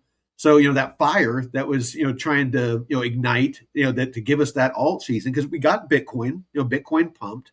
Some of the ISO tokens started pumping, some of the larger cap projects, and then again Trump coin freaking sucked the liquidity out. That was a a nut punch. October 10th happened. That was a second nut punch, and it was just after that it was just the excitement was gone. That euphoria, like you said, just never got traction because everyone got nut punched twice. Yeah, and Mike, something else I've been thinking about is people are talking about, hey, we really need all this regulatory clarity. And look, DeFi and crypto does not require any regulatory clarity at all. And I think what could happen is that the Clarity Act, it could end up just regulating all of these alts to much, much lower market caps. I would not be surprised to see, this Clarity Act end up, hurting crypto, not benefiting it, because, Well, yeah, I mean, potentially, I see what you mean. I think that potentially it could cull a lot of the vaporware and a lot of the bullshit projects out there, because there's like 45 million different cryptos. And potentially, long term, it could be a good thing because it will get rid of all the chaff, all the bullshit that's out there. and a lot of that liquidity potentially could move into real, solid projects that are being built on and adopted and utilized, and there's actually revenue being generated, in fees, and the businesses behind them are actually making money. Then the key is, like we always talk about, is figuring out how does that benefit you potentially as a token holder, because again, just because these businesses are making profits, it doesn't mean token price go up. It really depends on the tokenomics and the fundamentals of these projects. When you're looking at it from like a true investor standpoint, and looking at, because they're many of these aren't securities. There is no contract between the company and us as token holders to guarantee that we make profits. So understanding all these nuances ahead of time before other people catch on to them is why we're here.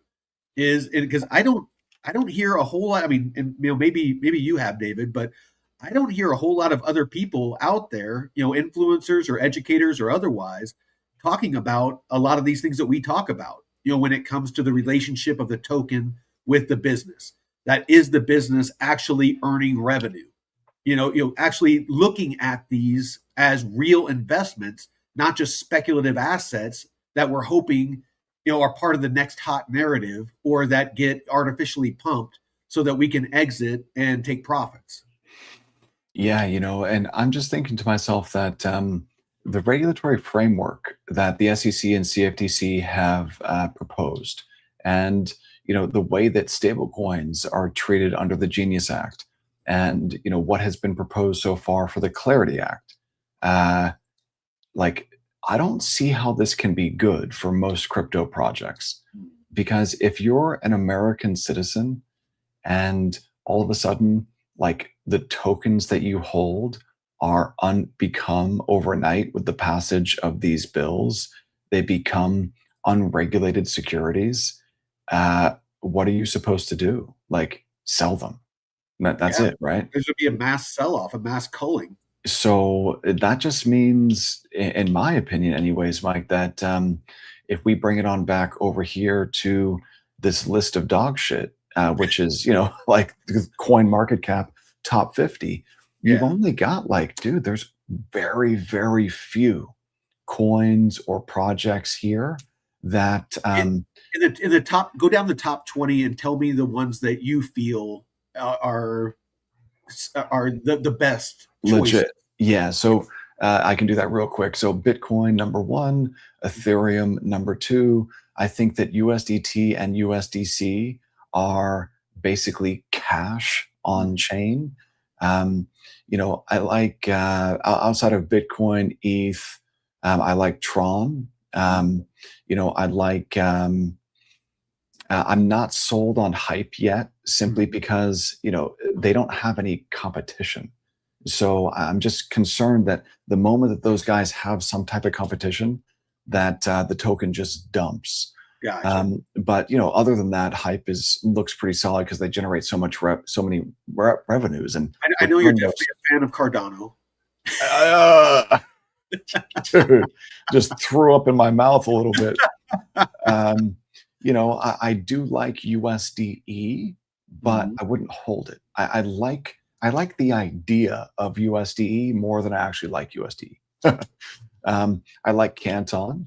Mhm. I like the privacy coins, Zcash and XMR, although I don't hold them and wouldn't hold them because Bitcoin transactions on Lightning can be made private. So Yeah. I like the over collateralized DAI stablecoin. Let's see, going down this list, I think that Sui could do something at some point just because it's a novel programming language for blockchain, Mhm. that move programming language. I like Tau. I even like Ton. I like Ton because of the built-in Really? user base. Yeah, I like the user base over on Telegram. That could be something at some point in the future, Okay. maybe. Um, so, but I don't own any of that. I like tokenized gold, XAUT. I don't like PaxG. I would prefer XAUT, but I Mhm. like XAUT. I'll like it more once Tether undergoes an audit. Let's see what else do we have here. Let me remove You know that. what? We should do a show separate from the Node main show sometime and do a deep dive on Lightning. Yeah, I'd love to. We got plenty of educational material too that we can go through at the Node.pro in the courses section on Lightning. Um, let's see, just going down through the list here. You know, I know that the Morpho token has performed really, really well, but I don't know enough about the tokenomics of Morpho yet. That's my Um, issue with it. I have a small bag of it, but there isn't a whole. And oddly enough, for it being a DeFi protocol, there isn't a whole lot of ways to earn with it or do anything with it. It's and there isn't like a profit sharing, mechanism, to the tokenomics or anything like that. So it's almost like why buy it other than in hopes that price goes up. yeah, it's basically just, I buy this asset today because I think I can sell it to someone else tomorrow for 10 Yeah. times more. And that's not real value. Well, and Um, not to say I'm not bullish on the platform. The platform I'm insanely bullish on. But again, that there's a huge, difference between being bullish on the protocol or the business and being bullish on the token due to its tokenomics. Huge difference. yeah, so Mike, just running through the top 100, and I would say that I am very familiar with 80 of these top 100 coins here. Mhm. But after going through the top 100, I could buy maybe four Yeah, or five, maybe. yeah. Bitcoin, ETH, maybe Tron, maybe, Mhm, Hype, maybe, mhm. um, and then Canton. I really like Canton. Um, and I think maybe Sui. I could buy some Sui. I like Tau. Mhm. But And again, maybe, even as bullish as I am on Canton, is that it's tokenomics. I mean, really, other than I'd love to see some more DeFi, earning opportunities with it, but there is no connection, other than its burn mint mechanism. If it reaches that equilibrium point and it becomes deflationary, I mean, that could have an effect on price go up. Could because of the tokenomics. It's the fees are denominated in U.S. dollars, but it is paid for with the Canton token. So with less tokens, potentially it could make the price go up. But that's really, the only, a factor that in the tokenomics that could make the price go up. yeah, so I just took a look at the top 100. And in my opinion, Mike, I would buy some Solana too if I could get it for less than $30, but I would buy Bitcoin, Ethereum, uh, Tau, Sui, Mhm. Tron, Canton, and Hype. Mhm. That's literally 8 tokens of the top 100. And, most of those coins, I would only, in fact, all of them actually, not most, every single one, I would only buy after Bitcoin breaks down to 50K. So, I'm talking about I would buy those coins, but I need another like 40% discount to the current You're waiting for a prices. fire sale. Well, yeah, but because most of those coins, even the higher quality ones, um, are still nascent projects that have not proven themselves yet at all. For, And for, for, for those of us with a grade school education, what's nascent? just getting started, Yeah. like just starting out. Um, So, outside of something like Bitcoin, which, has proven itself because it's been around for a while, but Bitcoin still, Bitcoin really needs a real use case because Bitcoin is not digital gold and Bitcoin will not survive if people continue to treat it as digital gold because you get past another one or two halving cycles. And if there is not real transaction volume on the network, then I don't see how miners will be properly incentivized to keep their machines on.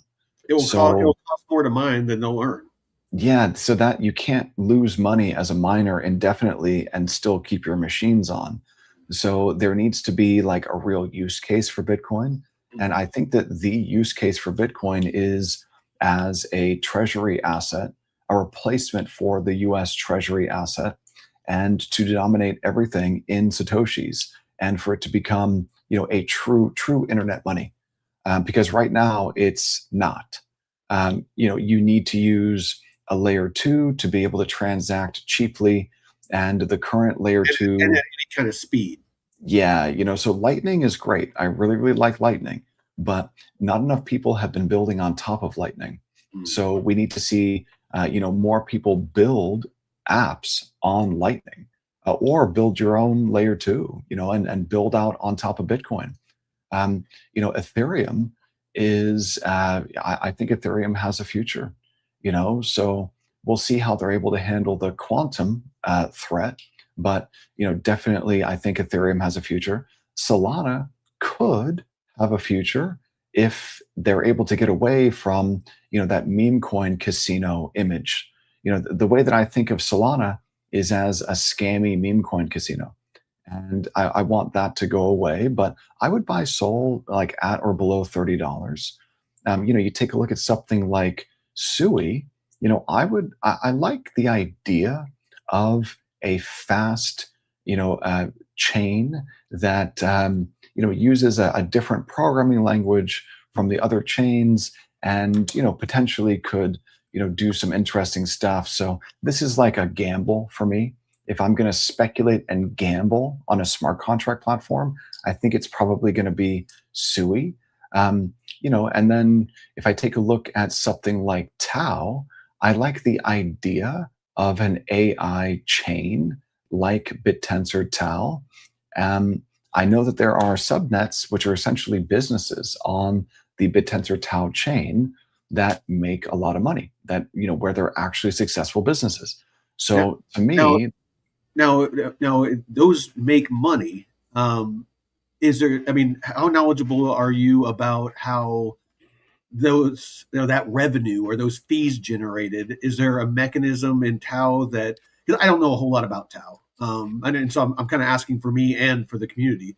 Is there anything in the tokenomics or the mechanics of it to where that revenue or fees that are generated make their way back to token holders? Is there good yeah, ways? Okay. yeah. So when you swap, when you operate on BitTensor Tau, Mm. and you're holding the Tau coin, and you want to gain some exposure to a subnet. These subnets are, for all intents and purposes, they're basically, you can think of them like businesses. And so these businesses, they issue shares. You can think of the alpha tokens almost like shares in a business on BitTensor Tau. And so when you go and you stake your Tau or end up swapping your Tau for these alpha tokens, you can earn the revenues generated by the subnet. Now, it can get much more complicated than that, but at the end of the day, I'm more interested in the idea of BitTensor Tau than I am in its ability to actually, like, I don't know whether this is going to be able to survive or not. This is a relatively new project, and there could be something that comes along that just, Or you might eats. say nascent. Yeah, it is. It's a nascent, it's a relatively new project. So, for me, Tau is a highly speculative gamble, Mm. but, I'd be willing to have a bag of it. I own no Tau. Um, But it's okay to have a couple of long shots, where you're swinging from the fences. You just need to know your risk tolerance and and adjust it, as far as how much of your portfolio goes in those types of projects accordingly. If you're a total degen and you're swinging for the fences with a bunch of memes, to each their own. But if you are looking for having a long term mindset and wanting to grow your portfolio over time and do things responsibly, then maybe it's 1% or 2% of your portfolio. And not to compare Tau with memes, but you have to measure each, one of these after doing your research and educating yourself. You have to, assign, almost a risk score to them and invest accordingly, based off your risk tolerance. Yeah, so for me, I'm just thinking to myself, all I've got to do is be patient enough this year to wait for Bitcoin to break its 200-week moving average and move down to or below 50K. And then, if or when that happens, I think we'll get some type of, yeah, I think we'll get some type of alt-mageddon. And then I think And and no more indents. no, and then But I think that we're going to get like an opportunity to pick up, and honestly, like if you can get a good enough deal on those top 50 or 100 alts, as long as the protocol makes money, then during the next bull those alts will probably pump at some point. But I really just want to allocate to what I think are the highest quality alts.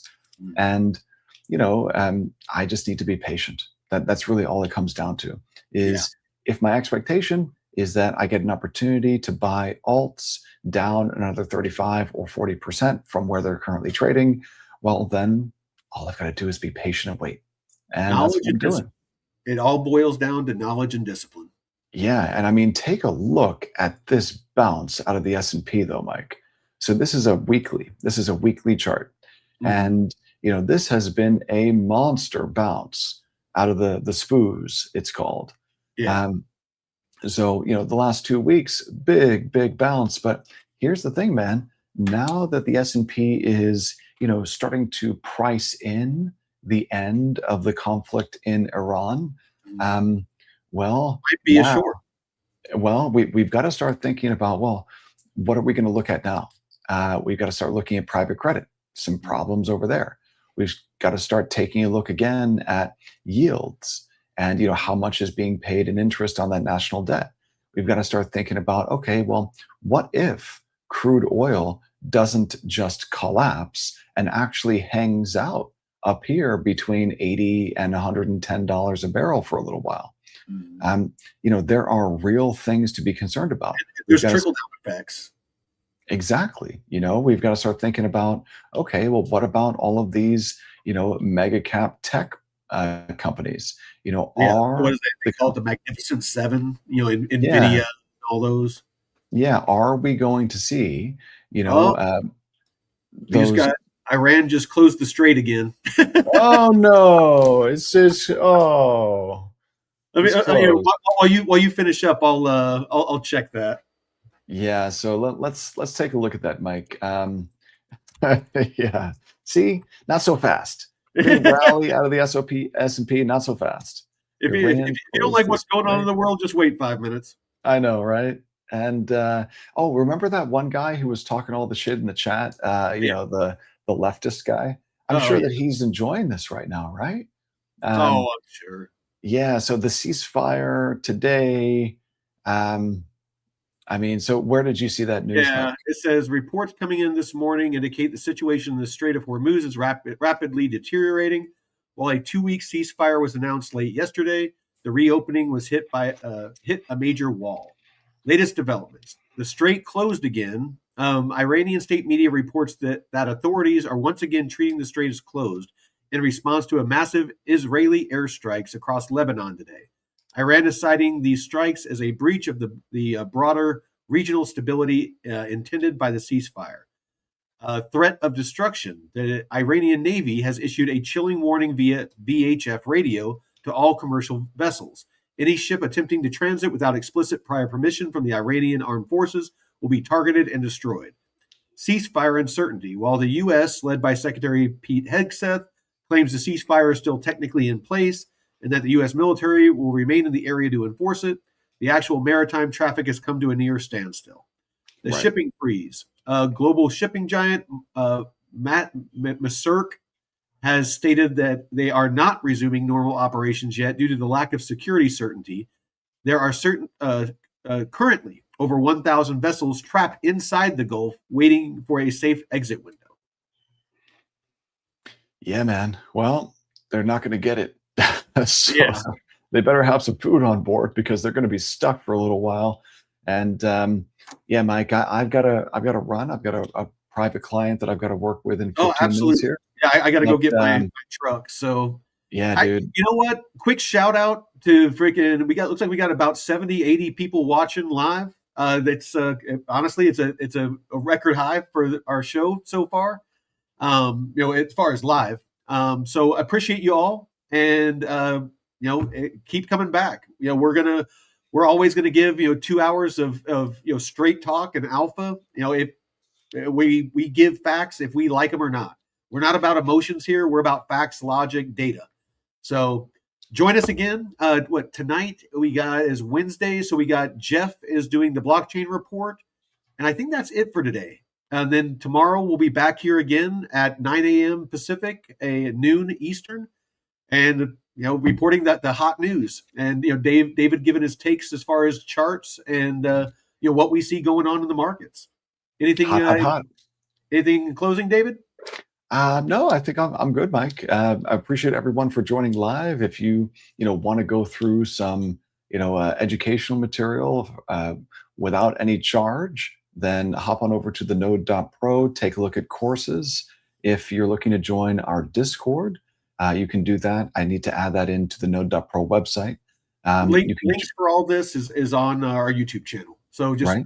Follow our YouTube channel, look in the description on our channel, and there's links to the Discord, there's links to our, the node.pro, all of that. So, and if you're looking for private coaching, check out the node.pro, click on coaching. I'd love to talk to you. Awesome. Well, again, thank you all. And until next time, Veteran Crypto out. Peace.